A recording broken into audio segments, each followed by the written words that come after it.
Hey guys, this is Oren Productions, aka Nano4673, and I am back in the Crossroads. This is a NaNoRenO entry by the same creators who made The Lady's Choice, which is why I said it was kind of like an old classic, because we did that last year, and it was loads of fun. So I'm hoping it's gonna be very fun this year as well. I'm trying to move the mic as close to me as possible. There we go. So yeah, here's hoping it's gonna be just as fun this year. I am very excited to see where this is gonna go. It's not gonna be that long of an episode today, but it is a webcam one. Hi. Because I have to go out into the scary world and do things later, so... But the other episodes are gonna be longer, as per usual. And yeah, even though it's not the same, like, kind of lady, we are a lady kind of storyline, we're still gonna be putting on the horrible British accents that I cannot do. So yeah, it's gonna be fun. I am looking very much forward to it. Start. I have no idea what it's like. That's right! I remember there was customization in this! Oh, that's so cool. Please customize your character, then press to continue. Okay. Freckles. Always freckles. Skin tone 1, 2, or 3. Oh, the dark one's pretty. I'm gonna do that. Green, blue, or brown. Blonde, brunette, ginger, or black. She looks really cool like this. I'm gonna do it like this. Cool. Please don't put... Oh god, we have to come up with a name. She looks super dignified. Like, this lady knows what's up. I'm not sure. She's so pretty. Damn. Wish we could date her. Okay, this is the character we're gonna be protecting. What does she look like?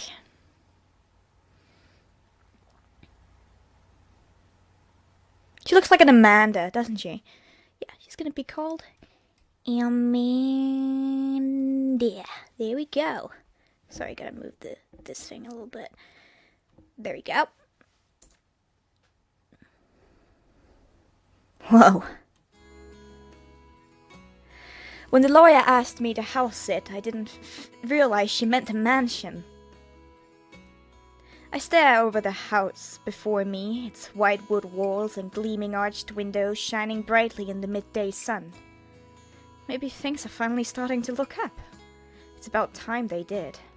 I shake the thought away and begin walking up the path. The wheels on my luggage catch in the gravel, but I yank it behind me and continue on, too excited to be held back. After losing my job, my apartment, and, well, pretty much everything else in my life, I figured I'm owed something nice. Like being paid to house sit a mansion in the peaceful quiet of the countryside. That does sound very nice. It's not like I had much of a choice. The job had practically fallen into my lap after all. I'd been filling out a form on a recruitment website, and I had just finished when my phone rang. The house is in contested ownership between two people, the lawyer had explained. Whilst the proceedings for ownership are taking place, we need someone to be in the house to oversee it and its staff. With your current situation being so uncertain, we thought you might enjoy the opportunity.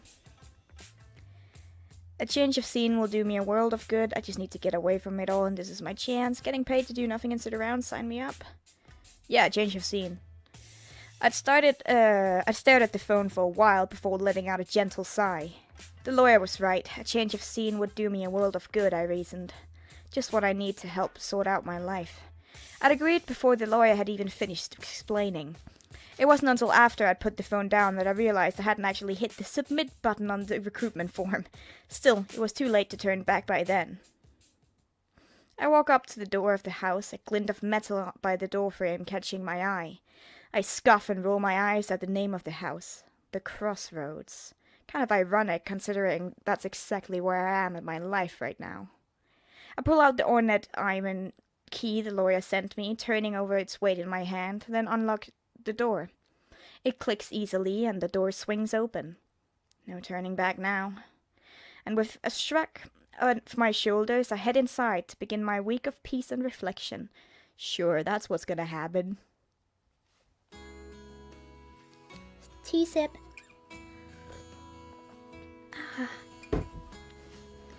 A couple of hours later, I found my way to the room of the lawyer. To the room the lawyer said would be mine, and settled myself in. It's nice and open. I gotta remove my hair so it doesn't go into the shadow. Damn it. Ugh, no, I gotta. I hate when my hair is behind my ears. It's nice and open, daylight glowing through the curtains on one wall, and the slight smell of apple something potpourri lingering in the air. So far, the whole thing has been idyllic. Though the lawyer said that there would be a staff. I haven't seen anyone so far, but I suppose I'll have to introduce myself at some point.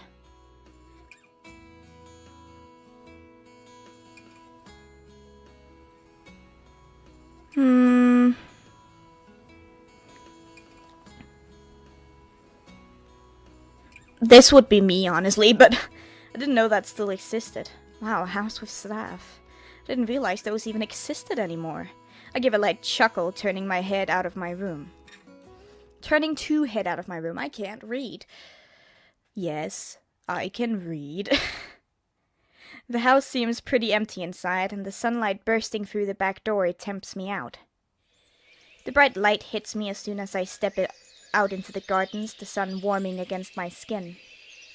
As I walk around through the hedge-lined pathways, I listen to the bird chorus, undisturbed by traffic and city noise. It's beyond peaceful, and the idea of spending weeks here makes my smile widen. Can I help you? A voice calling me makes me stumble to a stop, almost half tripping over the flower border. I spin on the spot, glancing over a vine-draped pergola through a toppery archway. Me and words. The pink flowers sprinkled over the leaves, almost seeming to glow neon in the light. It's a moment before my gaze drops. My nose is itchy.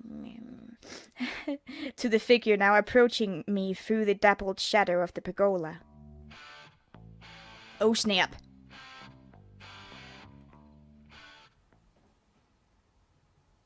Alright.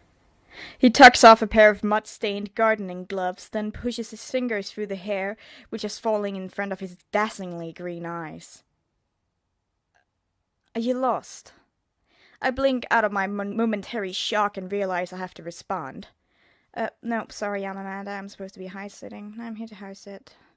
No, unless there's a mansion called the Crossroads. Yeah. The lawyer told me that you'd be expecting me. He arches a brow in confusion. I'm Amanda. I'm house-sitting. Right, yeah, of course. Gives an awkward chuckle and smiles. Sorry, I've been so busy, I forgot you were coming. I should have greeted you when you arrived. I smile away at his apology, thankful of, getting off on the right foot. I'm Tristan, by the way. He extends his hand out towards me, and I reach out to shake it. I'm the handyman here, well, and the gardener. His laughter echoes softly, and the plants seem to be lifted by the sounds of it. It's good to meet you. He nods, folding his arms. I want, the main character to have more of a softer voice. I've been, in Wilder, I had a very, kind of high voice. Now I want to have more of a deeper, softer voice for the main character. He nods, folding his arms and moving over to lean against a post on the pergola. His gaze flickers over me for the briefest moment, and as though I wasn't what he was expecting. So, you're the key. Key? Key person. The person who has the key to the house. He rubs the back of his neck and glances away. Yes, I suppose I am. Weird wording, but okay. Are you the only one who works here? His awkwardness quickly shifts into annoyance at the question. Unfortunately not. There are 2 other people who work here, though that's not That's one too many. He mutters the last part, but I hear it anyway, and the quiet of the surroundings. He steps back onto the path and smiles once again. I should probably get back to it. He jerks a thumb over his shoulder. The plants won't water themselves. That's very true. It was good meeting you, Amanda. I'm sure we'll meet up again later. Give a smile to match his own. Sure, see you later. He gives a farewell nod of his head, pulls back on his gloves, and disappears around one of the many hedge walls. He seemed nice enough. I stare at the place he'd just been stood, wondering what to make of first impressions. Guess I'll have to wait and see. It's hard to tell anything from a person from first impressions. Better wait and see once I know him a bit more. With that thought, I turned back around through the gardens towards the house. Or at least I tried to find my way back. Oh, damn. I was sure I couldn't have gone that far from the house. The place certainly looks the same as before. Giving an annoyed click of my tongue, I spin on my heel and head back to the other direction. Only a while later, I emerge out of a tree-lined pathway and stumble back to the front of the house. I smile in relief and take a step forward, only to almost collide into the back of someone. How could you not see them? The figure turns to face me, a brow arched in confusion. Whenever they introduce this really fancy music comes on, it's really funny. Sorry. Alright, from first impressions, he looks like a bit of an asshole. I'm unsure of what to say, his refined, stiff posture not something I normally see in people. Does look pretty cool, though. We both stand in silence for a long moment before his assessment curves his lips into a long smile. You must be Amanda. We've been expecting you. I was awaiting your arrival. I'm sorry, I hope you haven't been waiting long. I arrived earlier. Well, I'm afraid you're a little bit late. I didn't realize anyone would be waiting. I half mutter the words, the awkwardness of the moment weighing heavily. I actually arrived a while ago and got settled. Oh. He glances away, his brow shifting into an annoyed frown. I see. I was informed by the shoulders of his crisp suit shift as he stiffens, by my colleague that your arrival would be now. You mean Tristan? His lips twitch at the question, seeming to hold back a reaction. I actually met him already. Yes. Seems I underestimated him. Excuse me? His voice is... oh, damn. I frown as he mutters the strange statement. His gaze flicks back to meet mine, the attention so sudden that I flinch. He glides a step closer, the movement elegant and yet so smooth it's slightly unnerving. Let's not worry about that now. What matters is that you finally arrived. My name is Lucan, and I'm a steward of this. I am steward of this residence. It's unfortunate that you had to settle in by yourself, but please, if you would have need of me, do not hesitate to call. His brow quirks up, for any reason. His tone turns heavy with suggestion, enough that I have to swallow hard, and with that he passes by me, heading into the maze of the gardens I'd just been lost in. I watch him go, shifting on the spot a little. Okay, this experience is a little different. Okay, then. This whole thing is going a lot differently than I thought it was going to. Maybe things will settle down the longer I'm here. Taking a deep breath of fresh air, I'm pleased to at least have the introductions out of the way. The fact that the lawyer wanted anyone to house sit when there are staff already here is strange. But the nagging thought is washed away by the tranquility of the house and the gardens. With a renewed smile, I head back into the house, planning to explore a little more before evening settles in.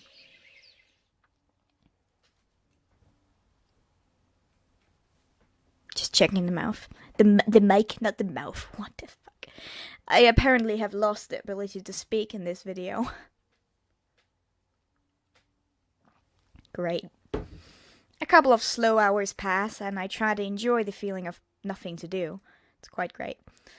But it's so different than city life, where each moment is consumed by some task or chore. I wander around the house, peering into unused rooms and checking in interesting nooks and crannies. Eventually, I find my way into the main hallway. I'm almost back into the foyer when a figure steps out from the doorway to one side. As soon as he spots me, he saunters a step closer, a smile forming on his face. Amanda. I've never heard anyone speak my name with such eloquence before. I've never heard anyone speak my or in a half purr. I see you've acquainted yourself with the house. How are you finding it so far? It's a bit of a maze, if I'm honest. How are you supposed to find your way around suddenly, not like my usual? Bit of a maze. To be honest, I'm finding it a bit of a maze. I give a small chuckle, pushing some hair behind my ear. I'm not exactly used to staying in such grand places. I doubt it will take long for you to accustom yourself. In the meantime, I would be happy to act as your personal guide. Once again, there's a heavy undertone of suggestion to his tone and words.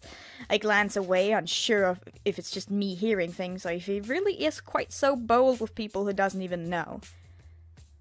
Well, hello there, you two. Lucan purses his lips as Tristan calls to us down the corridor. The handyman strides down the hallway, joining us moments later, a smile on his face. I see you've met us both now. Hope our company will be... God, do not go that way, Nana. Would be good. Good enough. Stop. Hope our company... I can't talk. What voice should I give him?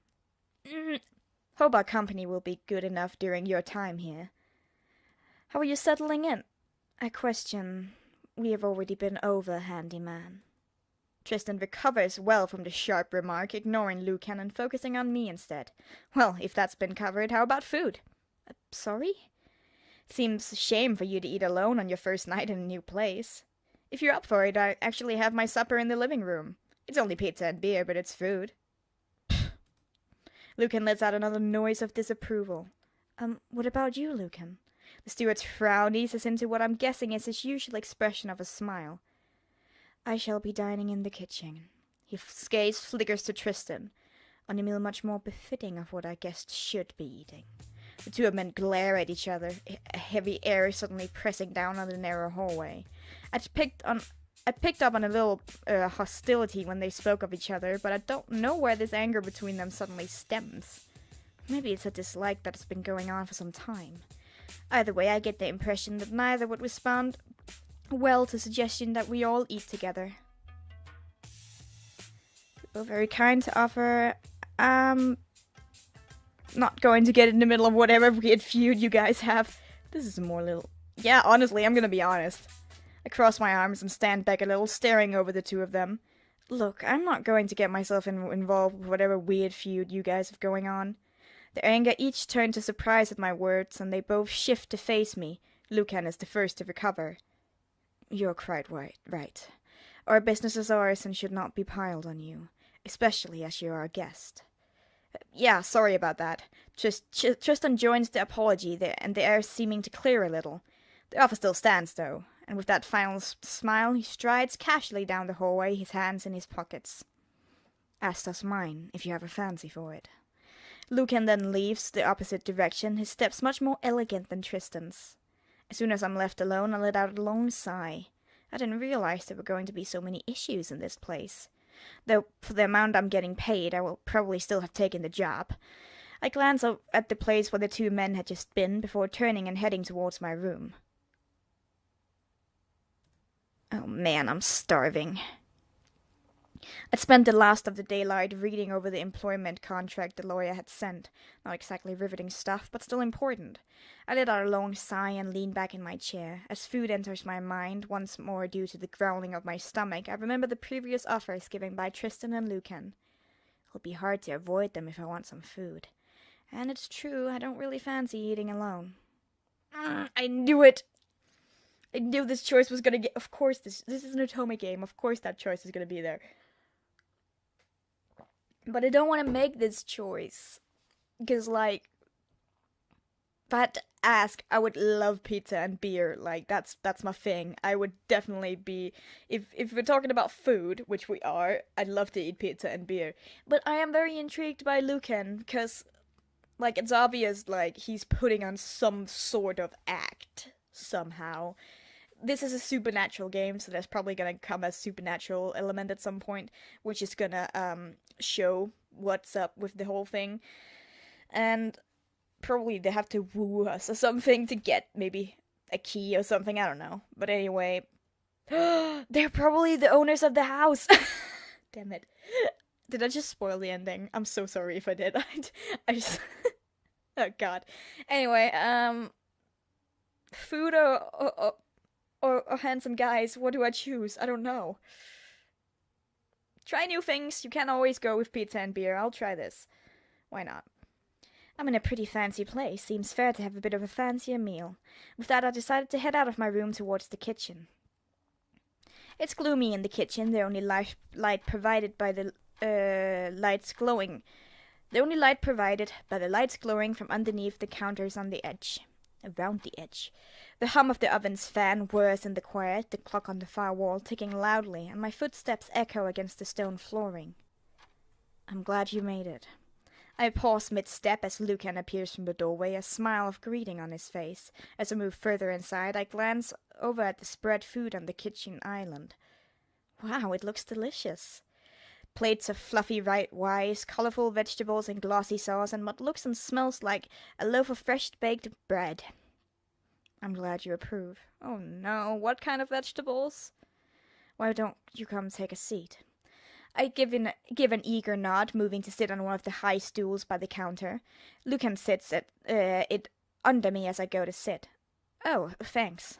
His smile stays fixed in place as he takes the seat on the other side. Steam wafts from the dishes, my eyes barely leaving the food as my stomach tightens. Please, go ahead. I don't need any further invitation than that before I start digging in. It's poisoned. Like, maybe I'm intrigued, but I don't trust him. As the first mouthful hits my tongue, I let out a groan. Vibrant, tangy flavors burst inside my mouth, and I quickly take the next bite to savor it. Did you cook all of this? He gives a nod.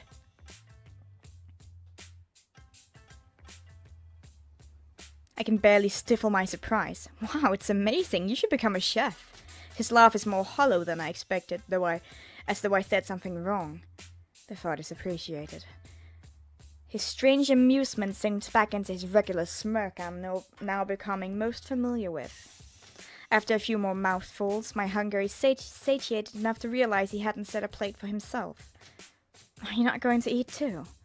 Oh, I already ate. I was uncertain if you would be joining me, so I went on with my meal. Oh, that's okay then. I'm not sure if I could have taken the guilt of eating all his food if he had none. He definitely poisoned it. He swirls a glass of deep red wine in one hand, his long fingers... Blah. You managed to find your way to the house without incident today.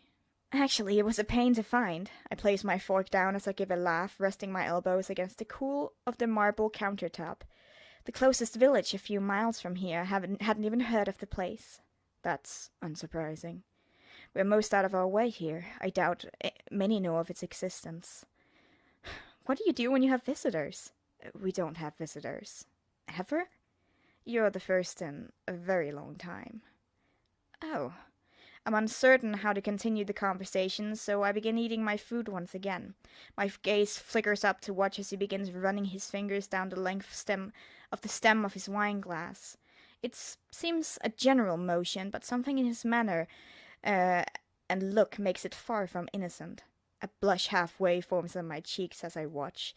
In fact, Lucan seems to notice his smirk lengthening at my reaction. I clear my throat and turn away for a moment.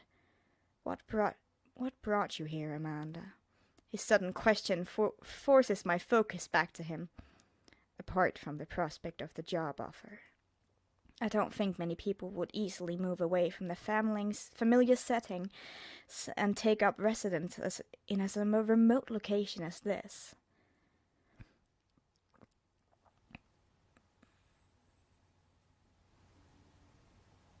I force a smile, a difficult task considering the memory of my mess my life had been in. When your life is in a complete tatters, packing up and moving away from the world for a while becomes very tempting. And yet you remain in good spirits enough to joke about it all. No point in being mopey about it. A delightful perspective, and one most unexpected. His inspecting gaze seems a little more studying, and I glance down at my plate under the intensity of his attention. I'm sure you'll find some peace here. Your bravery for taking such a risk will not go unrewarded, I'm sure of it. He seems genuine in his statement, and I smile in return, as I reach for my own drink, hoping I haven't put a complete downer on the evening. I think you're right. Being here will be good for me. I'm hoping some time away will help me put my life into order a little. Decide where I want to go next after this job is done. I think that's a good place to end the episode, because I have stopped working. Damn it. Okay, that's it. I'll see you guys in the next one. This is interesting to say the least. Cheers and goodbye.